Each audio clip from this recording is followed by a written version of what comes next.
이주호 사회부총리 겸 교육부 장관이 취임 후 첫 대외 행보로 안전교육 현장을 찾았습니다. 이태원 참사와 관련한 교육 분야 후속 조치도 논의했는데요. 사회적 화두로 떠오른 안전 문제의 해법을 모색하면서 교육을 넘어 사회 현안을 총괄하는 부총리로서의 입지를 다지겠다는 의도로 풀이됩니다. 자세한 내용 취재 기자와 살펴봅니다. 진태희 기자 나와 있습니다. 어서 오세요. 안녕하세요. 네, 오전엔 안전교육 현장을 또 오후엔 대책회의를 열었습니다. 사회부총리로서의 첫 대외 행보죠. 어떤 얘기가 좀 나왔습니까? 네, 대학생 희생자들의 명예 졸업을 추진하는 내용과 함께 다음 달 9일까지 집중 심리 지원 기간을 운영하는 내용이 담겼습니다. 발언 내용을 직접 들어보시죠. 사고로 희생된 분들과 깊은 동질감을 느끼고 있는 20대 대학생들이 이번 사고를 극복해낼 수 있도록 12월 초까지 한 달간 집중 심리 지원 기간을 운영합니다. 네, 이주호 부총리는 이틀 전 취임식에서도 이태원 참사를 가장 먼저 언급한 바 있습니다. 오전엔 안전체험교육원을 방문해 학생들과 함께 소방 안전과 응급처치 교육에 직접 참여했고요. 오후엔 대책회의를 직접 주재하면서 사고를 직간접적으로 겪은 학생들에게 지원 프로그램을 운영하는 내용을 주로 논의했습니다. 네, 이번 참사에는 특히나 10대와 20대 희생자가 참 많습니다. 지금까지는 어떤 지원들이 좀 이루어지고 있습니까? 네, 사상자가 발생한 46개 대학에서 167개의 심리지원 프로그램을 운영했습니다. 모두 총 3,616명에게 서비스를 제공했는데요.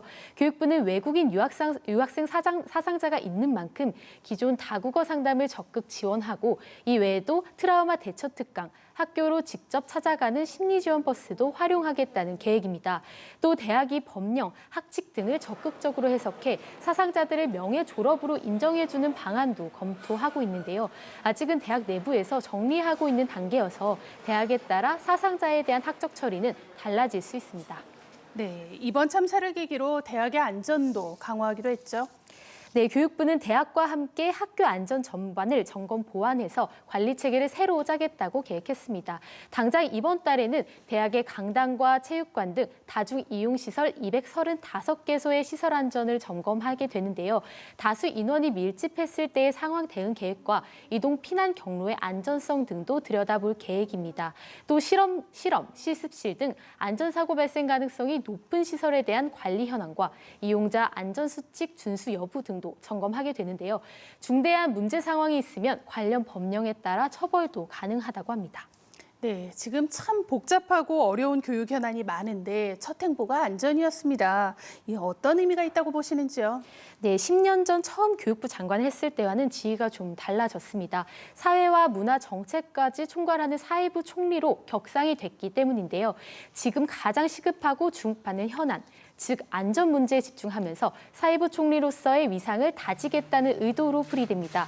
또 지금 교육계가 굉장히 복잡합니다. 교부금부터 입시, 자사고 같이 상당히 논쟁적인 현안이 많은데요. 두 차례의 장관 낙마에 본인도 만만치 않은 청문회 과정을 거쳐서 임명이 된 사정이 있습니다.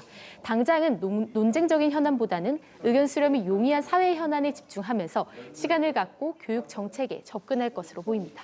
네, 지금 우리 사회는 교육뿐 아니라 안전부터 복지까지 사회 전반의 문제가 산적해 있습니다. 국민들이 지금 바라는 건 소통의 행보가 아닐까 생각합니다. 네, 진 기자 수고하셨습니다.